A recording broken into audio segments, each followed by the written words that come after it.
পাথর প্রতিমায় বিজেপির পরিবর্তন যাত্রা 2026-এ পরিবর্তনের ডাক বিপ্লব দেবের। সোমবার দক্ষিণ চব্বিশ পরগনার পাথর প্রতিমায় বিজেপির পরিবর্তন যাত্রার জনসভাকে কেন্দ্র করে রাজনৈতিক পারদ ছিল তুঙ্গে। এদিন সকাল 11টা নাগাদ বকখালি থেকে এই রথযাত্রার সূচনা করেন বিপ্লব দেব। সঙ্গে ছিলেন বিজেপির রাজ্য সম্পাদিকা সর্বরী মুখোপাধ্যায় ও অন্যান্য জেলা নেতৃবৃন্দ। কয়েকশো বিজেপি কর্মীর বাইক র্যালি সহযোগে সুসজ্জিত রথটি বিকেলে পাথর প্রতিমা কলেজ ময়দানে পৌঁছালে সেখানে এক জনসভার আয়োজন করা হয়। জনসভায় প্রধান বক্তা হিসেবে ত্রিপুরার প্রাক্তন মুখ্যমন্ত্রী বিপ্লব দেব রাজ্যের শাসক দলকে কড়া ভাষায় আক্রমণ করেন।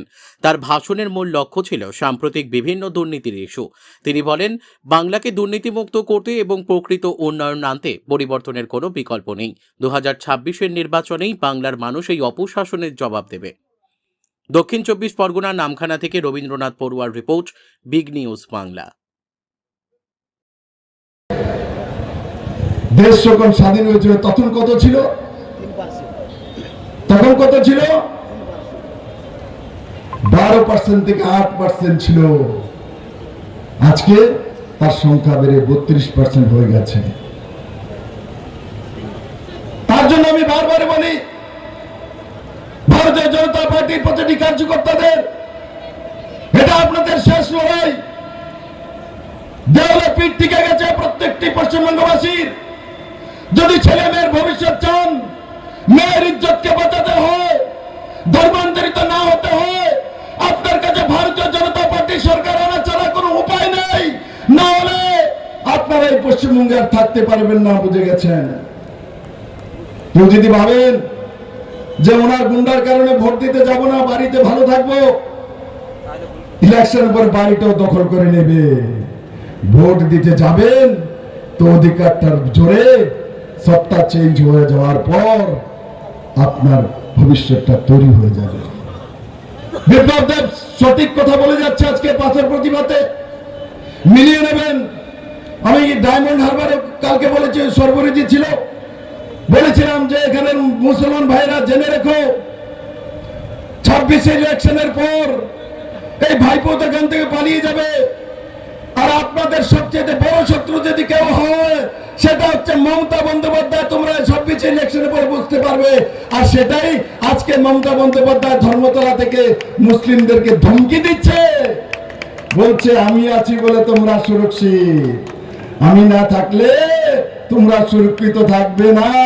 বিপ্লব দেব কালকে ডায়মন্ড হারবারে বলেছে যে মমতা বন্দ্যোপাধ্যায় সেটাই করবে, আর উনি সেটাই করেছেন। তাই আমার পাথর প্রতিমার সমস্ত ভারতীয় জনতা পার্টির কার্যকর্তা ভাই বোনদেরকে বলছি, আপনাদের ভবিষ্যতের জন্য, ছেলে মেয়ের সুরক্ষার জন্য, মায়ের ইজ্জত রক্ষা করার জন্য, মায়ের স্মৃতির সিঁদুর রক্ষার জন্য, শাখা পোলা বাঁচানোর জন্য, সরস্বতী পূজার সময় ছোট্ট মেয়েটি যাতে শাড়ি পরে অঞ্জলি দিতে পারে তার ব্যবস্থার জন্য, ভাতের জন্য নয়, মাছের জন্য না, জীবন বাঁচানোর জন্য, সংস্কৃতি বাঁচানোর জন্য ভারতীয় জনতা পার্টি সরকার নিশ্চিত আনবো।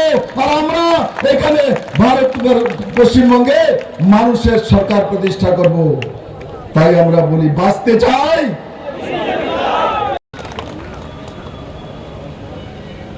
বুঝলে পশ্চিমবঙ্গের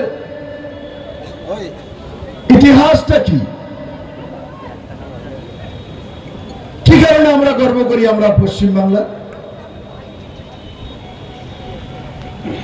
আজকের দিনের 22 বছর 23 বছরের ছেলে মেয়ে সেই ইতিহাস জানে না। কারণ কি, মমতা বন্দ্যোপাধ্যায় এবং কমিউনিস্ট ক্লাসের সিলেবাসও চেঞ্জ করে দিয়েছে, বইও চেঞ্জ করে দিয়েছে।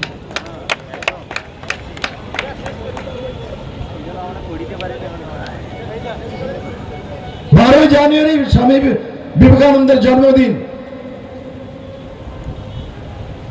আজকের কলেজে ফার্স্ট ইয়ার সেকেন্ড ইয়ার ছেলে মেয়েরা পড়ে সে ভুলে গেছে। যদি জিজ্ঞাসা করা হয় আজকে ছুটি কেন, তো বলে ওই বিবেকানন্দ না কি জানি আছে, ওনার জন্মদিন, তার জন্য ছুটি। তার মানে আমাদের সমাজ, আমাদের ভবিষ্যৎ কোথায় যাচ্ছে? পশ্চিমবঙ্গের মানুষ গর্ব করি কার জন্য?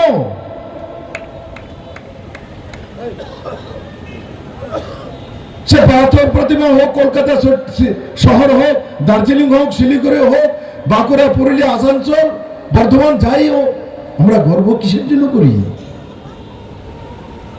আমরা গর্ব করি যে আমাদের দেশের মধ্যে, আমাদের রাজ্যের মধ্যে বীর সন্ন্যাসী, যিনি আমাদের ভারত আর হিন্দুত্ব ওর আমাদের যে পরিচয় পুরো বিশ্বের সামনে শিকাগোতে মহাধর্ম সম্মেলনের মধ্যে গিয়ে শিক্ষিত সন্ন্যাসী স্বামী বিবেকানন্দ উঁচু করেছিলেন, তার জন্য পশ্চিমবঙ্গকে চেনে মানুষ।